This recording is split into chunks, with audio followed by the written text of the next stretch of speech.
नमस्कार, बहुत बहुत स्वागत है आपका महाबहस में। एक बार फिर से देश की सबसे बड़ी अदालत ने कहा था कि दोनों पक्ष अदालत के बाहर अयोध्या विवाद का शांतिपूर्ण हल निकालने की कोशिश करें। अगर ऐसा हो पाया तो सांप्रदायिक सौहार्द के लिए यह दूरदर्शी निर्णय होगा। इस पर यूपी से लेकर केंद्र तक की सरकार भी सहयोग की बात कह चुकी है, लेकिन ऐसा लगता है जैसे अयोध्या का विवाद आपसी प्रतिष्ठा का प्रश्न ज्यादा बन गया है। ये रिपोर्ट देखिए, फिर तमाम पक्षकारों की तकरार को समझने की कोशिश करेंगे। यूनिटी चाहता हूं मैं, सौहार्द चाहता हूं। मामला हल हो तो ये सांप्रदायिक सौहार्द की एक मिसाल बने। रविशंकर जी नौटंकी करना चाहते हैं, नौटंकी करके अपना प्रचार प्रसार करना चाहते हैं। बाबरी मस्जिद वहाँ पर सरेंडर कर दें मुसलमान, वो पॉसिबल नहीं है। अयोध्या में राम मंदिर का निर्माण होना चाहिए।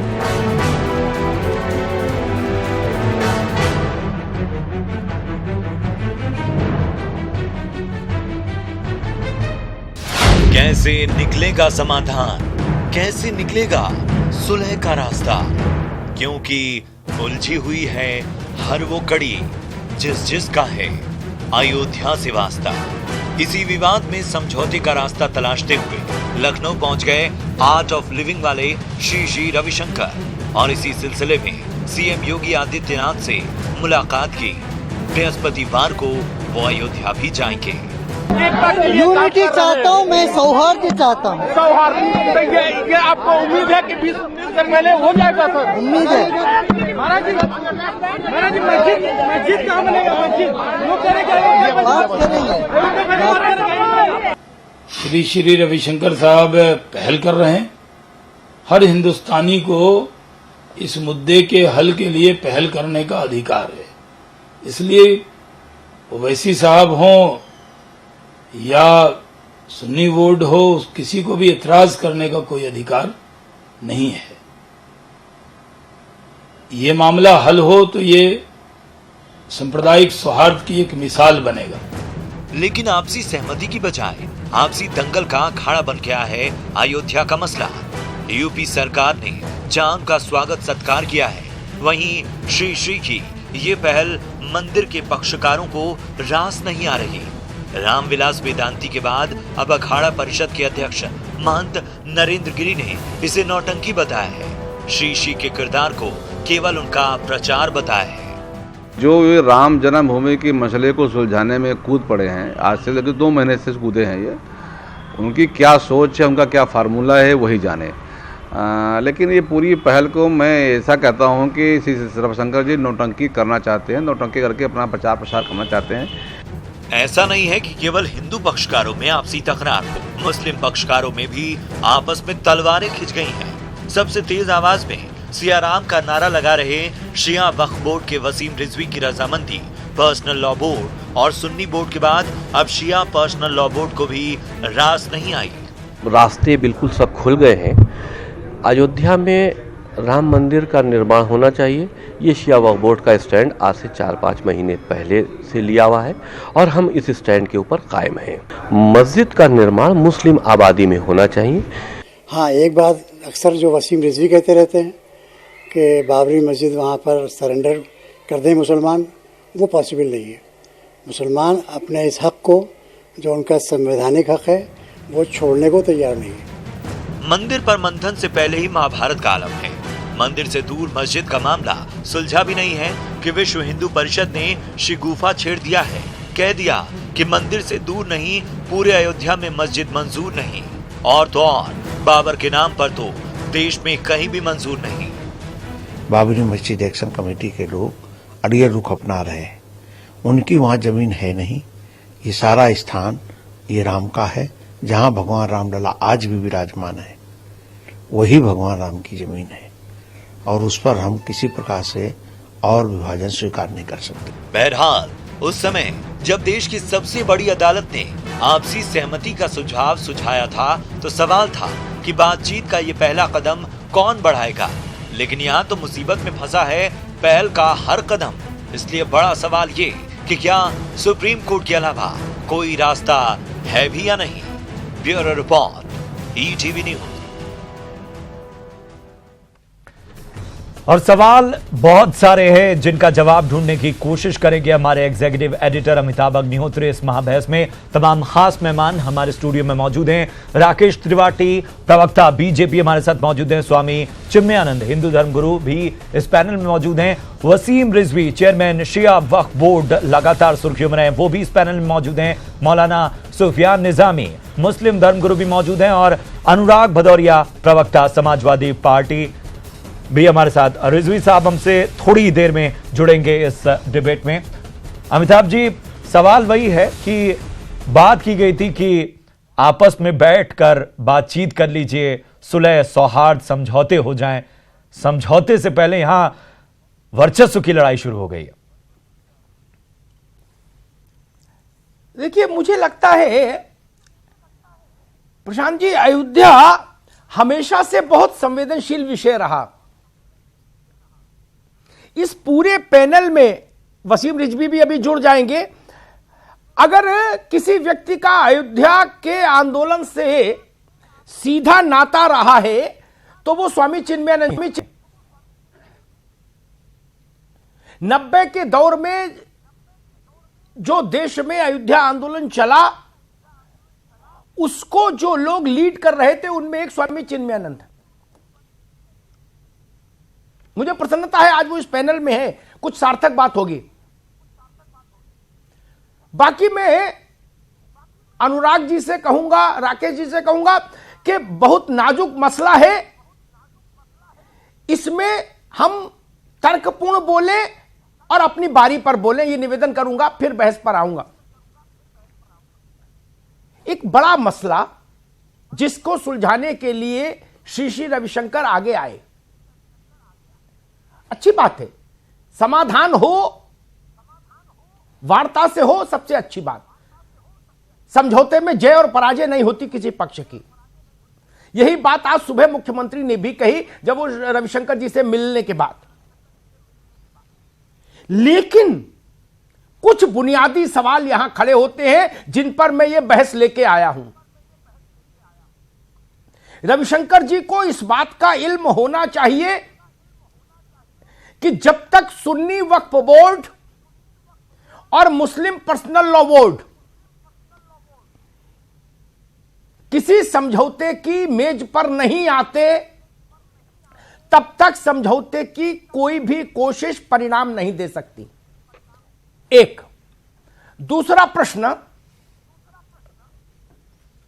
शिया वक्फ बोर्ड, उसके अध्यक्ष वसीम रिजवी, उनका एक मत और शिया पर्सनल लॉ बोर्ड का दूसरा मत, इस टकराव को कैसे हल करेंगे? और तीसरी महत्वपूर्ण बात जिस पर मैं बहस करना चाहता हूं कि जब रविशंकर जी महाराज इतना बड़ा कदम उठाए, तब कम से कम देश को उनको यह बताना चाहिए था कि उनका प्रस्ताव क्या है जिस पर वह सहमति चाहते हैं हिंदू और मुस्लिम पक्षकारों की। मैं ऐसा समझता हूं, जितना मैंने अयोध्या आंदोलन को देखा, अयोध्या विवाद का समाधान वहां जो वास्तविक पक्षकार हैं उनमें निर्णायक सहमति बनाए बिना हासिल नहीं होगा। फोटो अपॉर्चुनिटी तो हो सकती है, समाधान नहीं होगा। स्वामी चिन्मयानंद जी, दो बड़े डेवलपमेंट हुए, एक वसीम रिजवी का डेवलपमेंट, रिजवी साहब ने जय श्री राम का नारा लगाया, और दूसरा श्री रविशंकर, उन्होंने कहा कि भाई मैं अयोध्या जाऊंगा, सभी पक्षकारों से मिलूंगा और कोशिश करूंगा कि एक रास्ता निकले।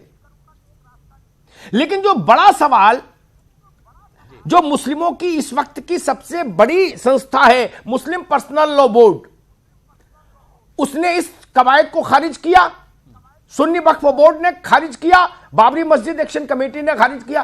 तो जब वो मेज पर ही नहीं आएंगे तो बात किससे होगी?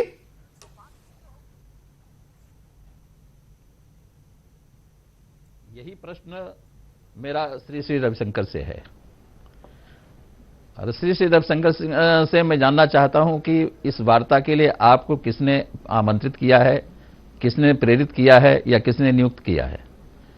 अगर आप इन दोनों में से किसी के पक्ष में होते या दोनों पक्षों ने आपको मध्यस्थ करार दिया होता, तब तो आप वार्ता के लिए या समझौता के लिए आगे आते। सन 1991 से वार्ता का दौर चल रहा है। चंद्रशेखर प्रधानमंत्री थे, भैरों सिंह शेखावत उस समय राजस्थान के मुख्यमंत्री थे।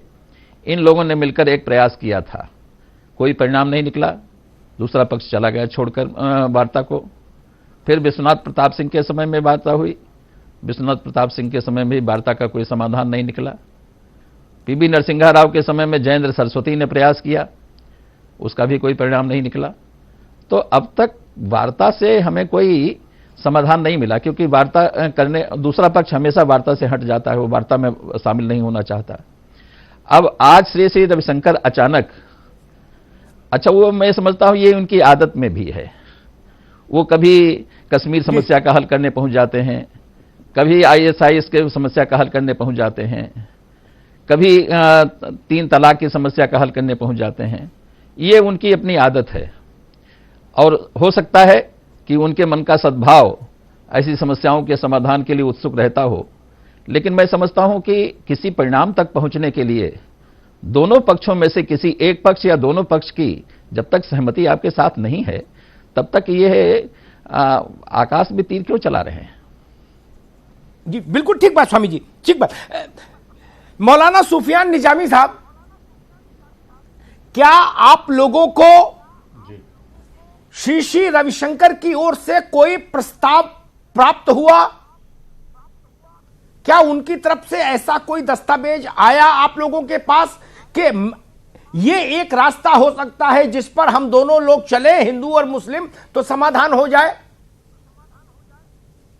सुफियान निजामी साहब। देखिए अमिताभ जी, जी मैं जवाब दे रहा हूं। देखिए अमिताभ जी, दरअसल ऐसा है कि श्री रविशंकर साहब हमारे हिंदू भाइयों के एक बहुत बड़े मजहबी गुरु हैं और जाहिर है कि हिंदुस्तान में एक जाना माना चेहरा है और नाम है और पूरी दुनिया में वो मशहूर हैं। तो जाहिर है कि हर शख्स हिंदुस्तानी होने के नाते और जो उनका भी फॉलोवर है वो उनकी इज्जत करता है और करनी भी चाहिए। लेकिन सवाल यहां पर यह है कि जो मीडिएशन और मध्यस्थता की बात की जा रही है, उस मध्यस्थता के अंदर जब हम बात करेंगे, जो मसला ऑलरेडी सुप्रीम कोर्ट के अंदर है और उसके बाद भी अभी स्वामी जी ने भी बताया है कि कई बार माजी में और पास्ट में ये कोशिशें हो चुकी हैं और लोगों के साथ सहमति बनाने की कोशिश की गई है, लेकिन कोई रिजल्ट, कोई नतीजा सामने नहीं आया है। लेकिन जाहिर है कि नाउम्मीदी नहीं होनी चाहिए, नाउम्मीद नहीं होना चाहिए। बहुत से मसाइल हैं जिनको बातचीत से हल किया जा सकता है, लेकिन इस पूरी मध्यस्थता में जो एक सबसे बड़ा खला और सबसे बड़ा जो गैप नजर आ रहा है वो ये है कि इस मध्यस्थता के अंदर, जैसा कि सुप्रीम कोर्ट ने कहा था कि भाई आपके पास वक्त है, आप में से जो चाहे वो मध्यस्थता करने की कोशिश करेगा, सुप्रीम कोर्ट उसका साथ देगा।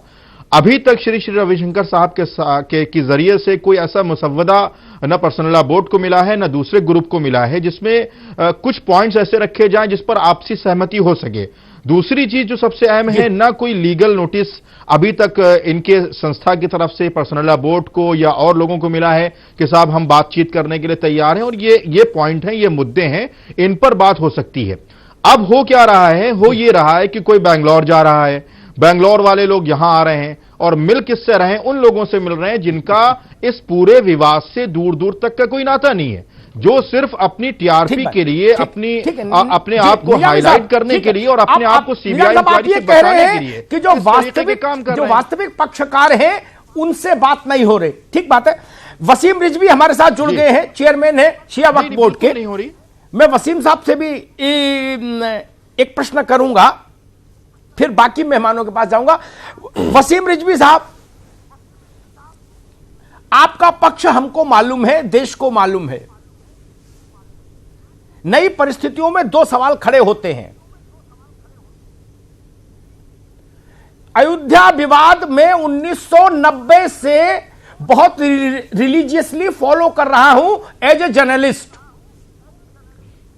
मेरे ख्याल से कोई बड़ी घटना नहीं छूटी होगी जिसमें एक पत्रकार के तौर पर मैं सामने ना रहा हूं। सुन्नी वक्फ बोर्ड और मुस्लिम पर्सनल लॉ बोर्ड, इनको वार्ता की मेज पर लाए बिना अयोध्या का समाधान नहीं निकल सकता, एक प्रश्न। और दूसरा प्रश्न,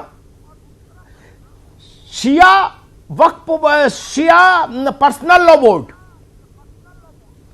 उसने कहा कि हमको ऐसा कोई प्रस्ताव मंजूर नहीं जो ये जताए कि मुसलमानों ने समर्पण कर दिया। तीसरी महत्वपूर्ण बात जो आपसे जानना चाहता हूं, श्री ने अपना प्रस्ताव, उनके मन में क्या है, वो सार्वजनिक क्यों नहीं किया? वसीम रिजवी साहब। जी देखिए, जहां तक के श्री जी की बात है, वो अपनी कोशिश कर रहे हैं, वो अपने, लेकिन जहां देखिए, जैसा कि आप जानते हैं कि आपने पहले ही कहा कि मेरी क्या स्टैंड है वो आपको मालूम है। दुनिया का पूरा मुसलमान अगर एक तरफ हो जाए और अकेले हमको एक तरफ रहना पड़े, तब भी हम इस बात पर बिल्कुल कायम रहे हैं और रहेंगे कि इस विवाद का हल होना चाहिए। सुन्नी समाज की, देखिए जहां तक के बात आपने कही कि सुन्नी वक्फ बोर्ड इसमें अपना रजिस्ट्रेशन जो 44 में उसका हुआ था, जिससे वो पिक्चर में आया था, वो सुप्रीम कोर्ट से हार चुका है। जब उसका रजिस्ट्रेशन ही इनवैलिड घोषित हो गया तो उसका कोई अधिकार नहीं बचता। मस्जिद वक्फ प्रॉपर्टी होती है, वक्फ बोर्ड को पूरा इख्तियार होता है। लिहाजा शिया वक्फ बोर्ड, एक मिनट रोकूंगा। आपको एक बात बता दूं, शायद आप उतने सक्रिय नहीं थे उस दौर में। चिन्मयानंद जी को याद होगा, शंकराचार्य स्वामी स्वरूपानंद जी महाराज, उन्होंने उस समय के प्रधानमंत्री के समर्थन से एक रामालय ट्रस्ट बनाया। हो कुछ नहीं पाया, प्रधानमंत्री का समर्थन था, एक मान्य शंकराचार्य था सामने, फिर भी वही हुआ। वास्तविक पक्षकार विश्व हिंदू परिषद ही माना गया। इसलिए आज ये कहना कि सुन्नी वक्फ बोर्ड कहीं नहीं है, ये जमीनी हकीकत से थोड़ा सा हटना होगा। वसीम भाई आएंगे आपके पास दोबारा। अनुराग भदौरिया, किसी भी मसले पर अमिताभ जी, अगर आप समझौता चाहते हैं तो हम लोगों ने गांव देहात में देखा कि पहले एक मॉडल एग्रीमेंट आता है नमूने का कि भाई समझौता किन बिंदुओं पे हो सकता है, वो बिंदु तो सार्वजनिक हो एक, और जो वास्तविक पक्षकार है, जब मैं वास्तविक पक्षकार कहता हूं तो उसमें सुप्रीम कोर्ट में जो 14 लोग पिटिशनर है वो भी हैं, और उसमें विश्व हिंदू परिषद भी है, उसमें राम जन्मभूमि न्यास भी है। आप इन लोगों को दरकिनार करके कोई समझौता कर नहीं सकते। होना होता तो स्वरूपानंद जी महाराज के समय में हो गया होता।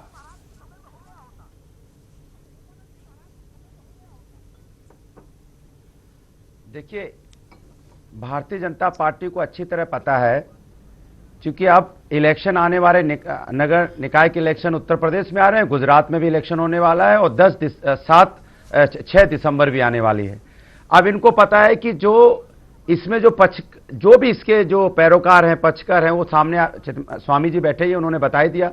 विश्व हिंदू परिषद के लोगों ने और संत समाज के लोगों ने और अखाड़ा ने, उन्होंने कह दिया मेरा तो कोई लेना ही देना नहीं इससे। तो जब उन्हें पता है कि इसमें जो वास्तविक जो पैरोकार है उनमें इन्वॉल्व भी नहीं है और उनमें कोई रूपरेखा ही नहीं खींची गई है, तो ये सिर्फ एक महज नौटंकी है जिससे कि समाज में माहौल दोबारा से गर्म हो धर्म का। क्योंकि इनको धर्म की राजनीति करनी है, क्योंकि इनकी रोटी वही है। इनको तो धर्म के अंदर राजनीति नहीं करनी है, धर्म की राजनीति करनी है। तो जब धर्म की राजनीति करनी है तो कोई फंसूका उन्हें छोड़ना पड़ेगा। तो उन्होंने एक नया प्रोपेगेंडा स्टाइल किया। कोई सही कह रहे थे ये, कोई बेंगलोर से यहां आ रहा है, यहां से बेंगलोर जा रहा है, यहां से कोई अयोध्या जा रहा है, अयोध्या से कोई यहां आ रहा है, कोई चीफ मिनिस्टर से मिल रहा है, कोई चीफ मिनिस्टर उनसे मिल रहा है। क्या चीफ मिनिस्टर नहीं जानते इस बात को?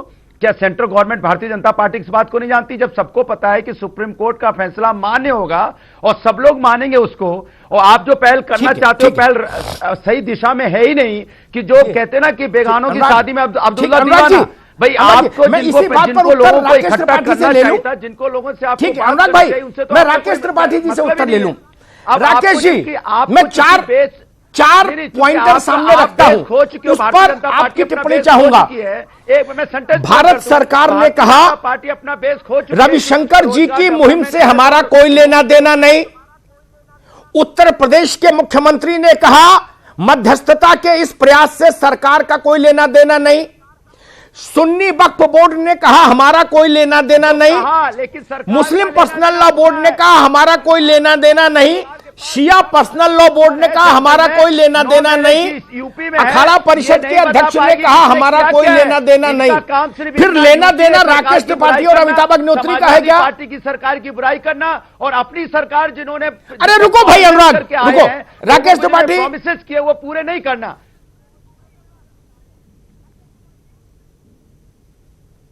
अमिताभ जी, आपके प्रश्न के लगातार बीच में अनुराग जी के बोलने के कारण आपका प्रश्न पूरी तौर पर नहीं सुन पाया, लेकिन आंशिक तौर पर जितना समझा है उसके आधार पर और अनुराग जी ने जो बातें कही हैं उसके आधार पर मैं अपनी प्रतिक्रिया व्यक्त करूंगा।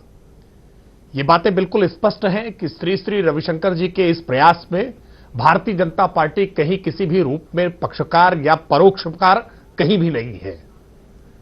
श्री श्री रविशंकर जी विश्वविख्यात हैं। उनकी आर्ट ऑफ लिविंग की संस्था के कार्यक्रम विश्वभर में होते हैं और उन्होंने स्वयं प्रेरणा से एक प्रयास इसको लेकर के शुरू किया है। राम मंदिर का मसला करोड़ों करोड़ हिंदुओं जो हिंदुस्तान में रहते हैं और जो हिंदुस्तान से बाहर रहते हैं उनसे सीधा जुड़ा हुआ मसला है, उनकी आस्था का प्रश्न है। सब चाहते हैं कि अयोध्या में राम जन्मभूमि पर भव्य राम मंदिर का निर्माण होना चाहिए। भारतीय जनता पार्टी भी ये चाहती है। निर्माण के लिए जो भी रास्ते बनते हों वो आपसी बातचीत के आधार पर बने या न्यायपालिका के आधार पर बने, हम किसी भी उस रास्ते के समर्थन में हैं, उसके साथ। अरे बात किससे हो भाई, पक्षकार तो कोई टेबल पे ही नहीं है राकेश जी। बात किससे करे और कौन करे? अमिताभ जी ये भी कह रहे हैं साथ में, और इन्हीं के भारतीय जनता पार्टी के नेता बार-बार सपोर्ट कर रहे हैं इस बात को। अमिताभ जी बहुत विनम्रता से आग्रह करूंगा कि अनुराग जी लगातार बोलते हैं, इस नाते बहस जिस दिशा में अनुराग, ये मैंने शुरू में कहा था आपसे ना, मेरे शो में ही नहीं नो, मेरे शो में ही नहीं चलेगा, माफ करिए ना, अपनी बारी पर ही बोलना होगा मित्र, ऐसे नहीं। राकेश त्रिपाठी, अमिताभ जी देखिए, अमिताभ जी देखिए, देश में और विश्व में जब जब बड़ी से बड़ी जंग हुई है, बड़ी से बड़ी जंग का पटाक्षेप भी बातचीत के आधार पर ही होता है। हम ये मानते हैं कि बातचीत किसी भी समस्या का सर्वोत्तम हल है, और अगर कोई सकारात्मक दृष्टिकोण से कोई प्रयास शुरू करता है तो हम कम से कम उसके प्रति दुराग्रही नहीं होंगे। हम उसमें कोई नकारात्मक बात बड़ी अच्छी, हम तो अपेक्षा करेंगे कि वो बात करें। बात सैद्धांतिक है मित्र, ठीक है राकेश जी, मुझे ब्रेक लेना है। आपकी बात सैद्धांतिक तौर पर अच्छी, वही बात निजामी साहब ने भी कही थी, वही बात वसीम रिजवी कह रहे हैं, स्वामी जी भी कह रहे हैं, सब कह रहे हैं कि बड़ी अच्छी बात है, वार्ता से हल निकले। लेकिन मैं सिर्फ ये पूछ रहा हूं कि जो वार्ताकार हैं श्री श्री रविशंकर जी, उनका प्रस्ताव क्या देश के सामने आया? अरे भाई प्रस्ताव लाओगे तब ना वार्ता होगी। और अयोध्या इतना छोटा मसला नहीं, अमिताभ जी बैठ करके ही बनेगा, ब्रेक पे जाऊं, दोनों पक्षों के साथ बैठ करके प्रस्ताव बनेगा। नहीं, एक बात और कह दूं, दिल्ली आपने लोगों ने कहा कि दिल्ली पहुंचेंगे, भाई दिल्ली वाली ट्रेन तो पकड़ो, ठीक है। अनुराग लगातार नहीं बोलो। राकेश त्रिपाठी ने भी कहा, बाकी लोगों ने कहा कि रविशंकर जी विश्वविख्यात है, मैं सहमत हूं। महंत रामचंद्र परमहंस जो थे और हाशिम अंसारी, ये विश्वविख्यात नहीं थे, लेकिन ये अयोध्या मामले में सबसे मजबूत कानूनी हैसियत के पक्षकार थे, ये जान लीजिए। वो विश्वविख्यात तो नहीं थे, रिक्शे पे चलते थे, लेकिन अयोध्या के कानूनी झगड़े में वो लोग सर्वाधिक मजबूत पक्षकार थे। प्रशांत जी, वाकई सर, जिस तरह से सिद्धांत और व्यवहार में फर्क इस वक्त लोग नहीं कर पा रहे हैं, वही सबसे बड़ा सवाल है कि आखिर जिनसे बातचीत होनी चाहिए, आखिर जिस प्रस्ताव की बात कही जा रही है, जिस सुलह समझौते की बार बार बात कही जा रही है, उसके बिंदु क्या हैं, उसे क्यों नहीं कोई सामने रख रहा है। बहरहाल यहां रुकेंगे एक छोटे से ब्रेक के लिए, फौरन हाजिर होते हैं, महाबहस आगे भी जारी रहेगी।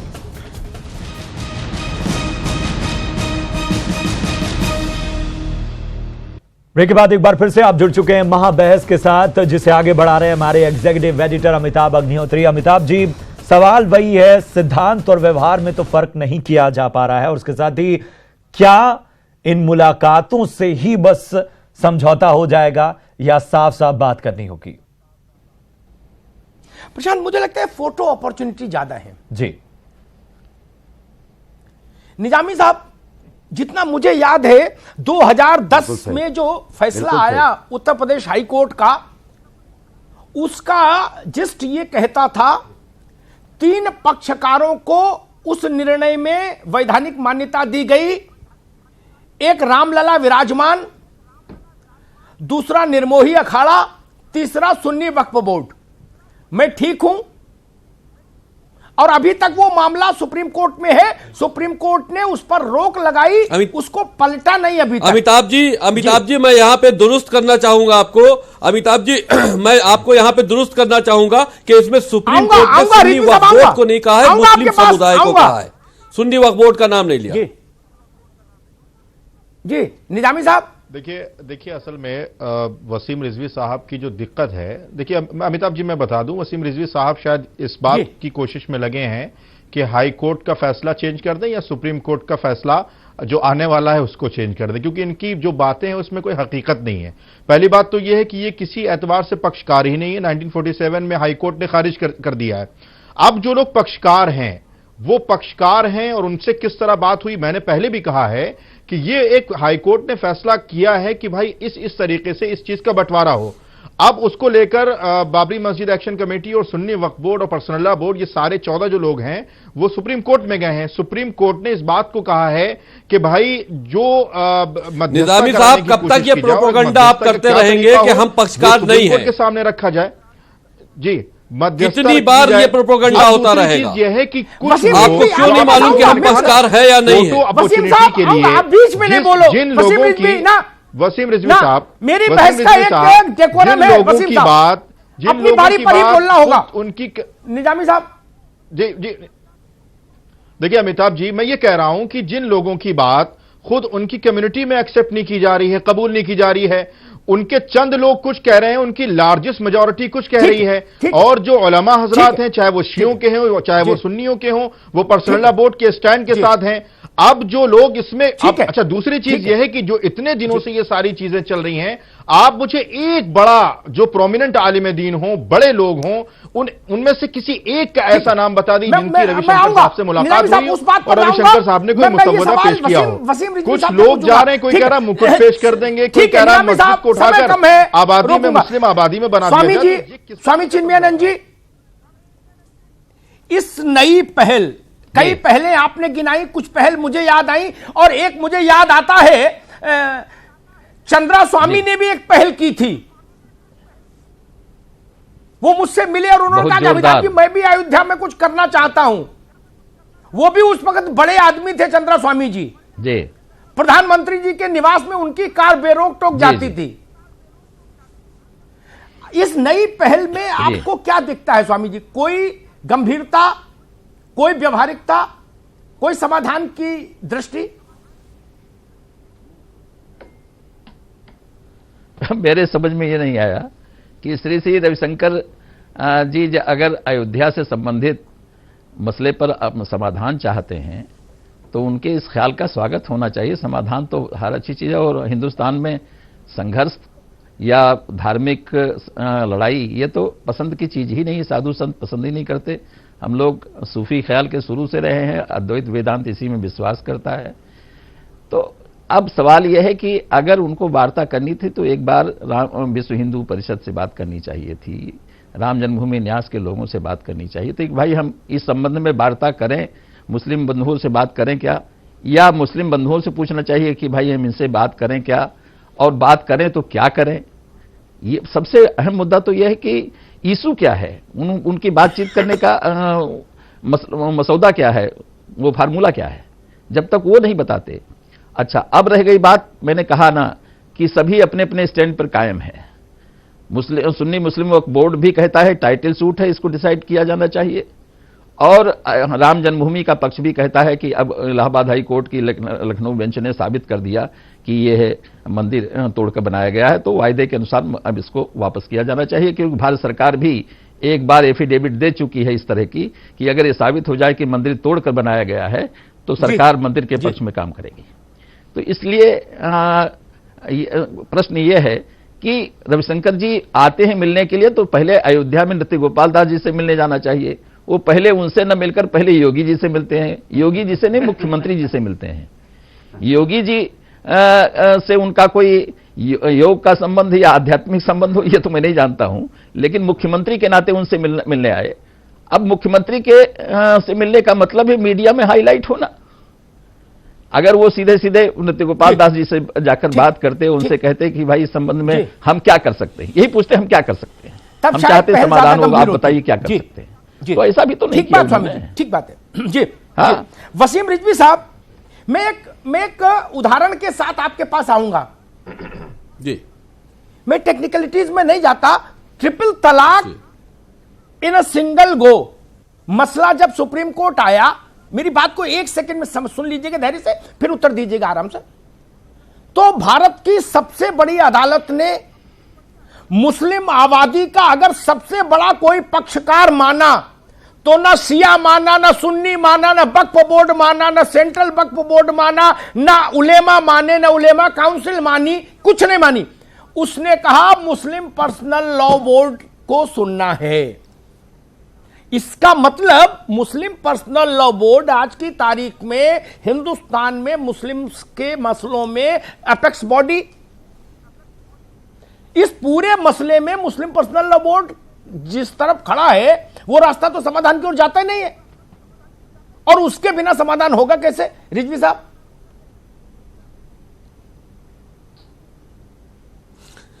अमिताभ जी, मुस्लिम पर्सनल लॉ बोर्ड को 3 तलाक के मामले में अगर उन्हीं ने अधिकृत माना है तो वो शरई मसला है। यहां पे मामले अलग हैं, ये वक्फ का मामला है। मुस्लिम पर्सनल लॉ बोर्ड की ये जिम्मेदारी है कि शरई मसलों में अपना शरई के शरीयत के हिसाब से अपनी राय दे। वही तो सुन्नी नहीं अमिताभ जी, यहां पे अलग है टाइटल सूट। ये वक्फ प्रॉपर्टी का टाइटल सूट है। ये वक्फ अमिताभ जी, ये वक्फ प्रॉपर्टी का टाइटल सूट है। इसमें शरई कोई मसला नहीं है। मस्जिद वहां पे अब मस्जिद मौजूद नहीं है। नई मस्जिद कहां बनेगी? जहां बनेगी वो वक्फ ही कहलाएगी, क्योंकि मस्जिद वक्फ होती है। तो मस्जिद जहां बनेगी वक्फ कहलाएगी। और वक्फ अगर वक्फ होगा तो वक्फ बोर्ड के अधीन होगा, वो शिया वक्फ में हो या सुन्नी वक्फ में हो।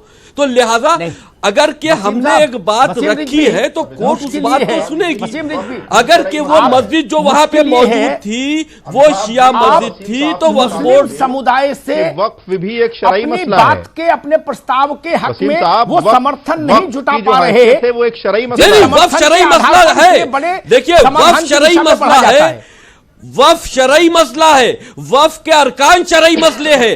वक्फ कहां पे क्रिएट होगा ये शरई मसला नहीं है। मस्जिद कहां बनेगी ये शरई मसला नहीं है। तो फिर वक्फ बोर्डों को आप खत्म कर दीजिए। वक्फ बोर्डों का क्या काम है? सारे काम मुस्लिम पर्सनल लॉ बोर्ड ही तय कर है।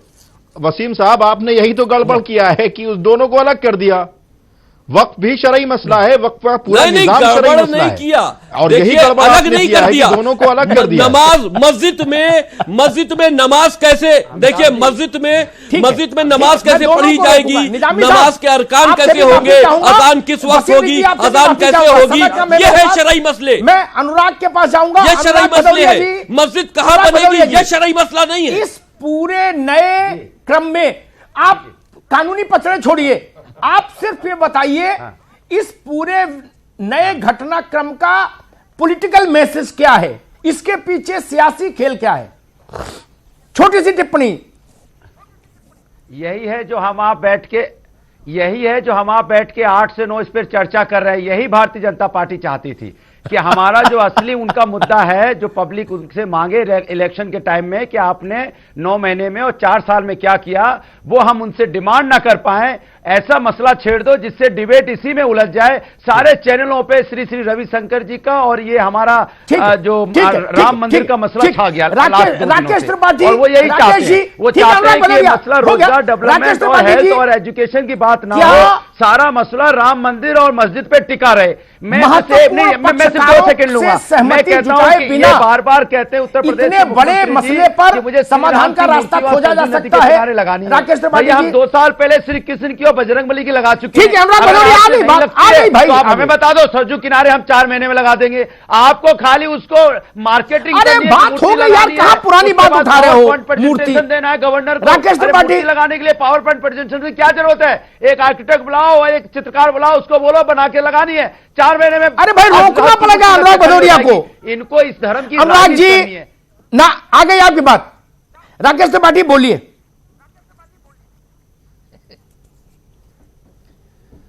देखिए अमिताभ जी, हिसाब किताब की बात तो अलग है। 5 साल में उन्होंने हिसाब कितना दिया, ये जनता ने हिसाब किताब कर दिया है। देखिए सोहनलाल द्विवेदी की एक कविता है कि लहरों से डरकर नौका पार नहीं होती और कोशिश करने वालों की कभी हार नहीं होती। मैं सोहनलाल द्विवेदी जी की इस कविता की उस आशावाद को, उस सकारात्मक दृष्टिकोण को ध्यान में रखते हुए, जितनी कोशिशें पहले हुई हैं उन कोशिशों के बाद अगर फिर कोई कोशिश हो रही है और एक बदले हुए वातावरण में हो रही है, आज जब कोशिश हो रही है तब एएसआई की रिपोर्ट है हमारे पास, आज जब कोशिश हो रही है तब हाईकोर्ट लखनऊ बेंच का एक फैसला है हमारे पास, आज जब कोशिश हो रही है तो मुस्लिम संगठनों के अलग अलग तमाम मुस्लिम नेताओं के ये बयान है हमारे पास जो ये कह रहे हैं कि अयोध्या में राम जन्मभूमि पर राम मंदिर बनना चाहिए। एक सकारात्मक वातावरण में अगर सकारात्मक बातचीत होती है तो हम एक आशावादी व्यक्ति होने के नाते, आशावादी राजनीतिक दल होने के नाते इसको सकारात्मक रूप से देखते हैं। ये इस मसले का समाधान होना चाहिए। राकेश जी रोकूंगा, समय कम है, समय कम है, अब संपादकीय टिप्पणी का वक्त आ गया है। राकेश जी रोकूंगा। अमिताभ जी आपकी आखिरी टिप्पणी। देखिए मैं तो वही बात कहूंगा, समाधान होना चाहिए। विवाद कोई नहीं चाहता, संघर्ष नहीं हो, मैं भी इसी बात को दोहराता हूं। लेकिन मैं आशावादी होने के साथ साथ राकेश जी की तरह से व्यवहारिक भी हूं। मैं जमीन पर खड़ा होकर देखता हूं। इतने बड़े मसले पर जिसमें सदियां बीत गई टकराव में, जब तक अपने अपने समुदाय के सर्वमान्य चेहरों की सहमति नहीं होगी, समाधान नहीं हो सकता। फोटो खिंचाई जा सकती है, टेलीविजन और अखबार में खबर हो सकती है। मैंने कई नाम गिनाए। स्वामी स्वरूपानंद जी महाराज छोटा नाम नहीं थे, छोटा चेहरा नहीं है। 2 पीठों के मान्य शंकराचार्य रहे हैं, उनकी पहल नहीं चली। रविशंकर जी का जितना औरा है उसके आसी पास या उससे बड़ा मान लो कुछ संदर्भों में चंद्र स्वामी का भी था। वो भी कुछ करना चाहते थे लेकिन हुआ नहीं। आपके समुदाय का भरोसा आप पर है कि नहीं, ये बड़ी बात। मेजॉरिटी जो है मुस्लिम्स की, वो किसके साथ खड़ी, ये भी तो देखना होगा जब आप इतने समझौते के लिए जाएंगे। ये नहीं देखना होगा एक मसला। और हिंदू भी अपना पक्षकार किसको मानते, ये भी देखना होगा। और एक महत्वपूर्ण बात मैं उदाहरण के साथ रखूंगा, शायद वसीम रिजवी साहब, निजामी साहब और चिन्मयानंद जी के संज्ञान के लिए। गांधी जी जब दिल्ली में हिंसा हुई तो गांधी जी ने भोजन त्याग दिया।